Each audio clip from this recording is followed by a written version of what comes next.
మండలికి రాకముందు బీఆర్ఎస్ ఎమ్మెల్సీలు గన్ పార్క్ నుంచి ర్యాలీగా వెళ్లారు. మంత్రుల అవినీతిపై హైకోర్టు సిట్టింగ్ జడ్జితో విచారణ జరిపించాలని బీఆర్ఎస్ ఎమ్మెల్సీలు డిమాండ్ చేశారు. రాఘవ కన్స్ట్రక్షన్ పై విచారణకు డిమాండ్ చేస్తూ నినాదాలు చేశారు.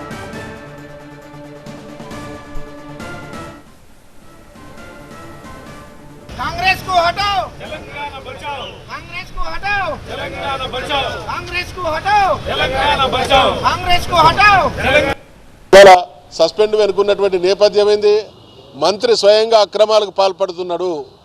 ప్రభుత్వానికి రావాల్సినటువంటి ధనాన్ని, ప్రభుత్వానికి చెందాల్సినటువంటి మరి ఆస్తులని ఆయన అక్రమంగా దుర్వినియోగం చేస్తూ ఉన్నాడు.